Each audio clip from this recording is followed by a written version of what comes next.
Dark Secret of Weatherend by John Bellairs, Chapter 12. Anthony sat there stunned after a few moments of biting wind and the awful fear of this lonely cold place. Anthony sat there stunned, but after a few minutes the biting wind and the awful fear of this lonely cold place jolted him into action.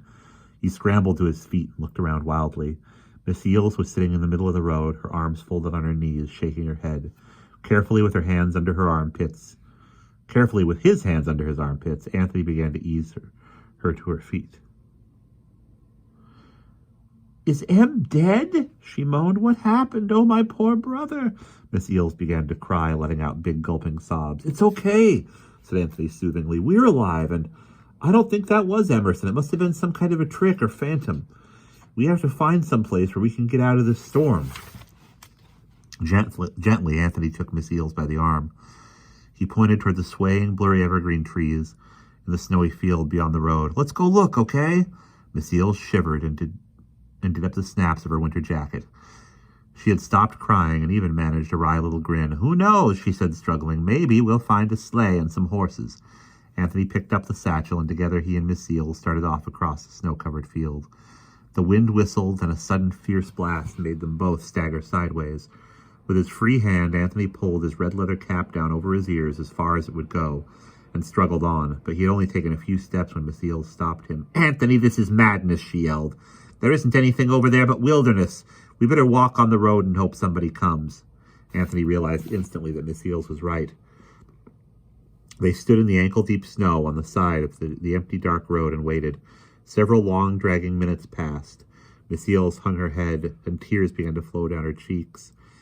"Anthony," she sobbed, we're going to die. No one would be crazy enough to come out on a night like this. No."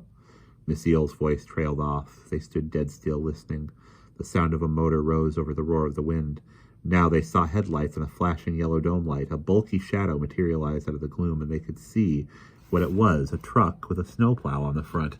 As they watched, the big curved yellow blade shot a plume of snow off to the right. Anthony jumped up and down and yelled. As the truck got nearer, the roar of its motor was deafening. The two travelers started to get out of the way, but the truck began to slow, and then it stopped. A window rolled down, and a familiar face appeared. It was Mr. Johnson. "Hi there," he called. "You folks need a ride?" Miss Eels and Anthony looked at each other in utter astonishment. Then, with a joyful yell and a wave of her hand, Miss Eels started forward. She climbed up into the truck and slid over to make room for Anthony. Slam went the door. They were inside in the warm cab that smelled of pipe smoke and grease. Mr. Johnson was there in his coveralls, a parka, and, as usual, his baseball cap. His straw-colored hair stuck out from under the bill of the cap.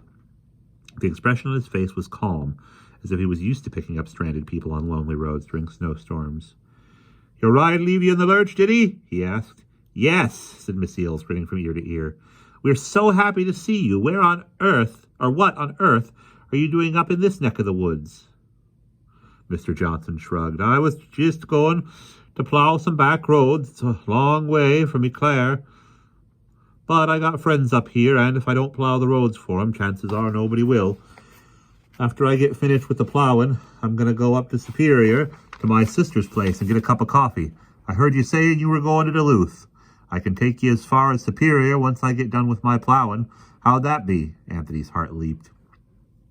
He had been looking at the road map in Miss Eels' car. He knew that Superior, Wisconsin, was right next to Duluth. How far are we from Superior?" he asked excitedly. "Only just a couple of miles, maybe 3, said Mr. Johnson, pointing at the dark windshield. For the last minute or so, Miss Eels had been silent, but her mind was working furiously. Finally, she spoke. "Mr. Johnson, we have to get to Duluth. We simply have to. We have a terrible emergency. I'm the sister of a nun who's up at St. Scholastica's College. She's dying, and I have to be there with her. If you'll forget about your plowing and drive us straight up to St. Scholastica's, I'll give you a check for $100. Will you do this for us, please?" Anthony held his breath. Would Mr. Johnson ever believe this tale? For about half a minute, Mr. Johnson said nothing. He rubbed his chin and stared at the two of them. Then his eyes narrowed and his mouth drew into a hard, thin line. "That guy that picked you up in my garage, was he your brother?" he asked. Miss Eels hesitated a second. Then with an odd half-smile on her face, she said, "Yes, he was. Why?" Mr. Johnson looked indignant. "Well, if that's the case, he's a real louse." Mr. Johnson heaved a disgusted sigh and threw the truck into gear. It began to move forward down the road. "Look, lady," he said, "I don't know what's going on in your family, and I don't want to know. But I'm going to take you up there to that college tonight, and you can pay me what you feel like paying me.